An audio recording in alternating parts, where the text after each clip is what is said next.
ఇవాళ తెలంగాణలో మోస్తారు వర్షాలు కురిసే అవకాశం ఉంది.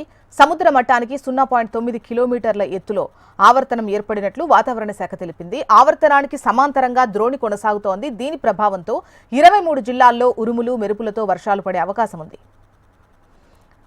ఇక వెదర్ రిపోర్ట్ పై డీటెయిల్స్ మనకు ఆర్కే అందిస్తారు.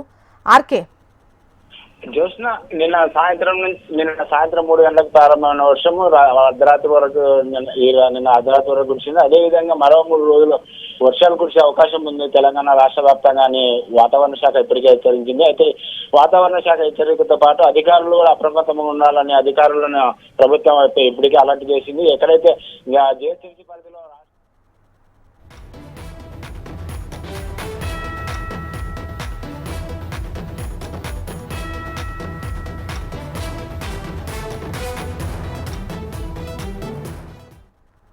ఇవాళ తెలంగాణలో మోస్తారు వర్షాలు కురిసే అవకాశం ఉంది. సముద్ర మట్టానికి 0.9 కిలోమీటర్ల ఎత్తులో ఆవర్తనం ఏర్పడినట్లు వాతావరణ శాఖ తెలిపింది. ఆవర్తనానికి సమాంతరంగా ద్రోణి కొనసాగుతోంది. దీని ప్రభావంతో 23 జిల్లాల్లో ఉరుములు మెరుపులతో కూడిన వర్షాలు పడే అవకాశం ఉంది.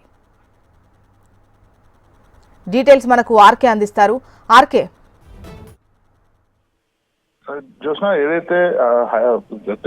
ఏదైతే తెలంగాణ వ్యాప్తంగా కూడా ఈ రోజు మరొక 2 రోజుల పాటు భారీ వర్షాలు కురిసే అవకాశం ఉందని వాతావరణ శాఖ చెప్పడం జరిగింది. ఆవర్తన ద్రోణి ప్రభావంతో 48 గంటల పాటు కూడా వర్షాలు అయితే పడబోతున్నాయి. దీనికి సంబంధించి కూడా వెదర్ మ్యాన్ కూడా మధ్యాహ్నం తర్వాత భారీ వర్షం కురిసే అవకాశం ఉందని ఆయన ట్విట్టర్లో అయితే పెట్టడం జరిగింది.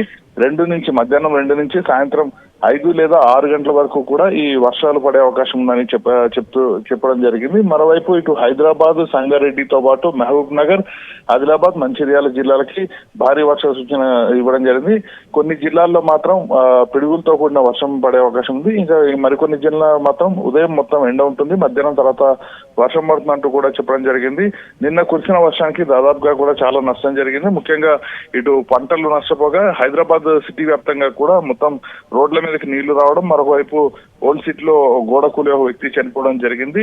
ఈ చాలా వాహనాలు కూడా నీళ్లలో కొట్టుకుపోయిన పరిస్థితి కనిపిస్తుంది. దీంతో ఈ రోజు ఉదయం నుంచే జిహెచ్ఎంసీ పూర్తి స్థాయి అప్రమత్తం అవడం జరిగింది. ప్రత్యేక బృందాలు ఏవైతున్నాయో మాన్సూన్లకి ఏర్పాటు చేసే ప్రత్యేక బృందాలు అన్నింటినీ కూడా ఇప్పటికే రంగంలో దించడం జరిగింది. మధ్యాహ్నం తర్వాత ఎక్కడ వర్షం పడినా కూడా నీళ్లు నిలవకుండా సాఫీగా వెళ్లే విధంగా కూడా ఏర్పాట్లు అయితే చేయడం జరిగింది. ఏదేమైనా కూడా మరొక 2 రోజుల పాటు భారీ నుంచి అతి భారీ వర్షాలు పడే అవకాశం ఉందనేది వాతావరణ శాఖ చెప్తాం. చూస్తున్నాం. రైట్ రామకృష్ణ.